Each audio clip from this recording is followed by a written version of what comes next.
വചനാമൃതം തയ്യാറാക്കി അവതരിപ്പിക്കുന്നത് സിസ്റ്റർ ജോയ്സി. ഒരു സാധു സ്ത്രീ രാജാവിനെ മുഖം കാണിക്കാനെത്തി. എന്താണ് വേണ്ടതെന്ന് രാജാവ് ചോദിച്ചു. അവർ പറഞ്ഞു, ഞാൻ ഉറങ്ങുമ്പോൾ എനിക്കുണ്ടായിരുന്ന സകല വസ്തുക്കളും കള്ളന്മാർ മോഷ്ടിച്ചു കൊണ്ടുപോയി. അവിടുന്ന് എനിക്ക് നഷ്ടപരിഹാരം നൽകണം.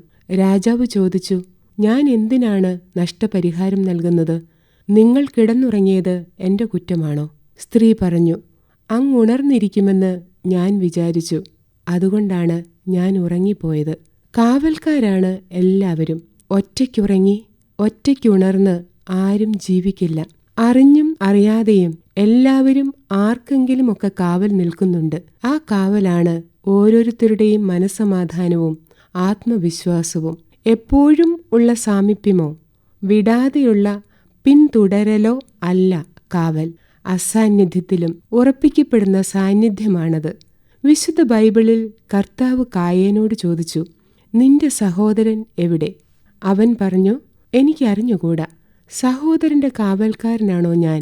ആരാണ് നിന്റെ കാവൽക്കാരൻ എന്ന ചോദ്യത്തിന് ഉടനടി ഉത്തരമുള്ളവരൊക്കെ ജീവിതം ആഘോഷിക്കുന്നവരാണ്.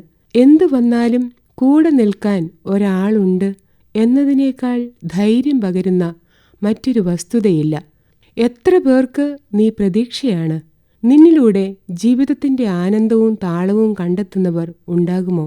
ഒരാളെങ്കിലും അയാളുടെ ശപിക്കപ്പെട്ട നിമിഷങ്ങളിൽ നിന്നിൽ ആശ്വാസം അർപ്പിക്കുമോ? തുടങ്ങിയ വിചിന്തനങ്ങളിലൂടെ സഞ്ചരിച്ചാൽ ഒരാളിലെ കാവൽക്കാരൻ എത്ര ഉണർന്നിരിപ്പുണ്ടെന്ന് മനസ്സിലാകും. ആശ്രയമായിരുന്ന കാവൽ അപ്രത്യക്ഷമാകുമ്പോഴാണ് ആളുകൾ അടിപതറുന്നത്. എത്ര അലഞ്ഞു തിരിയുമ്പോഴും തൻ്റെ വരവിനായി കാത്തിരിക്കുന്ന ഒരിടം ഉണ്ടെന്ന ധൈര്യമാണ് എല്ലാ യാത്രകളെയും മനോഹരമാക്കുന്നത്. ഈ ഉറപ്പുണ്ടെങ്കിൽ പിന്നെ നിർഭയമായി ഉറങ്ങും, എന്തിനും മുതിരും, എപ്പോഴും പ്രവർത്തന നിരതമാകും. കാവൽ വിളക്കുകൾ ഒരിക്കലും അണയാൻ പാടില്ല. അതിനുള്ള അവകാശം അവർക്കില്ല. സ്വയം പ്രചോദിപ്പിച്ച് തെളിഞ്ഞു നിന്നേ മതിയാകൂ. ഈ അടുത്ത് കേരളത്തിലുണ്ടായ കൊലപാതകങ്ങളും ആത്മഹത്യകളുമൊക്കെ വെളിവാക്കുന്നത് കാവലാളാകുവാൻ സാധിക്കാത്ത കുടുംബങ്ങൾ, സൗഹൃദങ്ങൾ, ഭരണ സാമൂഹ്യ സംവിധാനങ്ങളെയൊക്കെയുമാണ്. ഈ സാമൂഹിക പ്രതിസന്ധിയെ നേരിടാൻ കൂട്ടായ്മ, കരുതൽ, പൊതുപങ്കാളിത്തം എന്നിവയിലൂടെ ഒറ്റക്കെട്ടായി നിന്ന് വേണം. മാനസികാരോഗ്യമുള്ള ചുറ്റുപാടുകൾ വാർത്തെടുക്കാനും ആത്മഹത്യ മുൻപിൽ നിന്ന് മനസ്സുകളെ പിന്തിരിപ്പിക്കാനും മൊബൈൽ അടിമത്വം, ലഹരി ഉപയോഗം തുടങ്ങിയവയിൽ നിന്ന് കുട്ടികളെ രക്ഷിക്കുകയും മനക്കരുത്തും യാഥാർത്ഥ്യബോധവും ദൃഢസൗഹൃദങ്ങളും ഉള്ളവരായി വളർത്തിയെടുക്കുകയും ചെയ്യേണ്ടതുണ്ട്. കുടുംബ അയൽ ബന്ധങ്ങളിൽ ഉണ്ടാകേണ്ട സ്നേഹത്തിന്റെ ഊഷ്മളത, തങ്ങൾ നേരിടുന്ന വിഷമസന്ധിയെക്കുറിച്ച് പറയാനുള്ള സ്വാതന്ത്ര്യം, കേൾക്കാനും പരിഹാരം കാണാനും ഉറ്റവരും തയ്യാറാവുന്ന അവസ്ഥ, വിഷാദ അവസ്ഥയിലൂടെ കടന്നുപോകുന്നവരെ കണ്ടെത്താനും പ്രസന്നമായ ജീവിതത്തിലേക്ക് വഴി നടത്താനും കാവലാളായിത്തീരുന്ന വ്യക്തികൾക്ക് സാധിക്കും.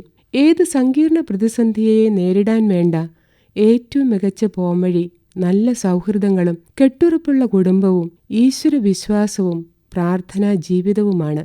ബൈബിളിൽ 121 സങ്കീർത്തനത്തിൽ സങ്കീർത്തകൻ തന്റെ വിശ്വാസം ഉറക്കെ പറയുന്നുണ്ട്.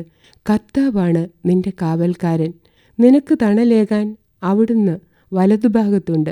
അചഞ്ചലമായ ദൈവവിശ്വാസവും കരുതലുള്ള മാതാപിതാക്കളും തിരുത്തലും സ്നേഹവും നൽകുന്ന സുഹൃത്തുക്കളും അധ്യാപകരും പൊതുസമൂഹവും ഉള്ളപ്പോൾ ഒരിക്കലും അമൂല്യമായ ജീവിതത്തെ തകർത്തു കളയാൻ ആവില്ല. ഓരോ ജീവിതവും പച്ചത്തുരുത്തുകൾ കണ്ടെത്തിക്കൊണ്ട് അതിലൂടെ തങ്ങളുടെ സാന്ത്വനവും ആശ്വാസവും അനുഭവിച്ചുകൊണ്ട് ഏത് പ്രതിസന്ധിയെയും അതിജീവിക്കുന്നവരായി മാറുവാൻ നമുക്കോരോരുത്തർക്കും പരിശ്രമിക്കാം. വചനാമൃതമാണ് നിങ്ങൾ ഇതുവരെ കേട്ടത്. തയ്യാറാക്കി അവതരിപ്പിച്ചത് സിസ്റ്റർ ജോയ്സി.